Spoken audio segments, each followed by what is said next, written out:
Halo semuanya, perkenalkan kami dari kelompok Aziz udah 6. gak usah. Dari Cika doang nggak? Dari gue doang. Oke, Sip, oke. sip, Udah sip, gak sip. usah capek-capek. Sabar. Berarti dari sini ya. Iya. Oke, bentar. Lo di-mute dulu, Wan. Oke. Sorry. Gila, Sorry. aing gaptek parah. Mana Nanti si zoomnya? Jihan ngomong, Sally ngomong, gue ngomong, ntar ada suara lo. Udah. Oke, selanjutnya yang akan dibahas adalah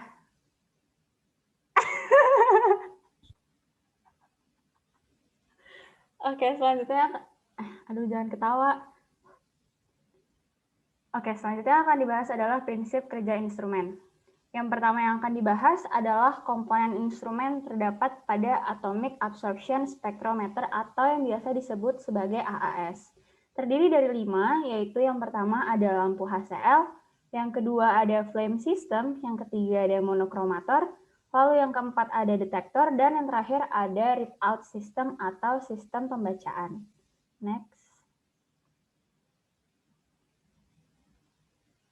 Lalu berikut merupakan gambar ilustrasi dari komponen-komponen yang ada di slide sebelumnya.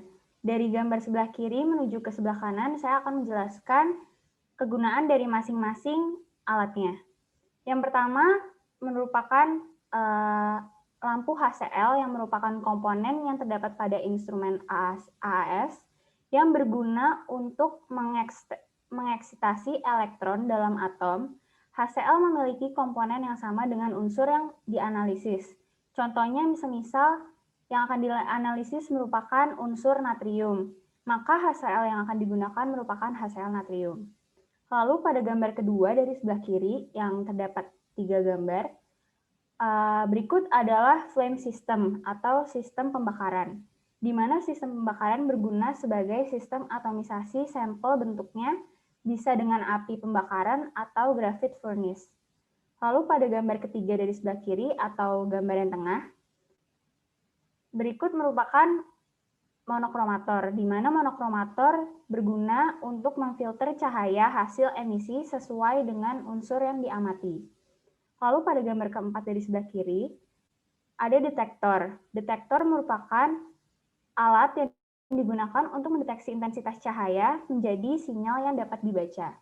Lalu pada gambar yang di sebelah kanan, terdapat sistem pembacaan atau readout system, di mana berguna untuk menampilkan hasil pembacaan dan perhitungan. Next. Berikut merupakan alur-alur cara kerja sistem yang terdapat pada instrumen AAS atau Atomic Absorption Spectrometer. Yang pertama, sampel semisal kita memiliki sampel berbentuk cair. Sampel bentuk cair tersebut akan diubah menjadi aerosol terlebih dahulu. Setelah itu, aerosol akan masuk ke dalam flame system untuk proses atomisasi. Lalu selanjutnya, oleh sinar HCl akan ditembakkan ke atom dan terjadi proses absorpsi dan eksitasi. Energi emisi yang dihasilkan akan melalui monokromator dan detektor yang nantinya akan dikalkulasi menjadi kadar unsur untuk suatu sampel yang spesifik. Next.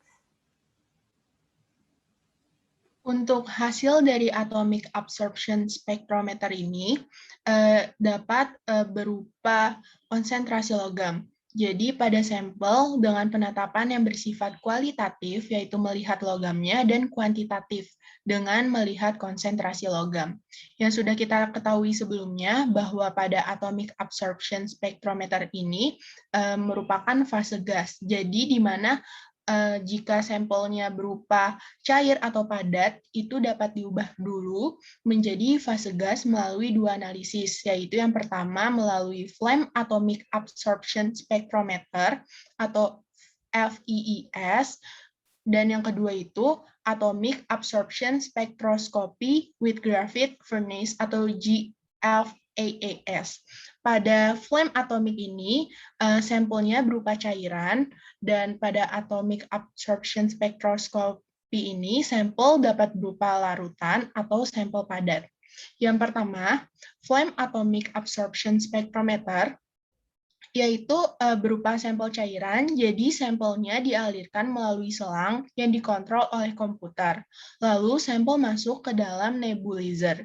Di dalam nebulizer ini sampel berubah menjadi aerosol, lalu dikeringkan dan masuk ke dalam flame. Lalu aerosol disemburkan ke dalam flame sehingga atom berubah menjadi keadaan ground state.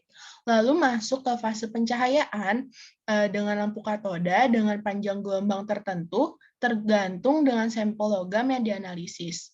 Jadi, atom tersebut mengalami eksitasi dari keadaan ground state, menyerap radiasi dari sinar yang dipancarkan oleh lampu katoda, sehingga atom yang bermula dalam keadaan ground state berubah menjadi keadaan tereksitasi. Lalu yang kedua ini ada Atomic Absorption Spectroscopy with Graphite Furnace. Pada analisis ini sampel berupa larutan atau sampel padat.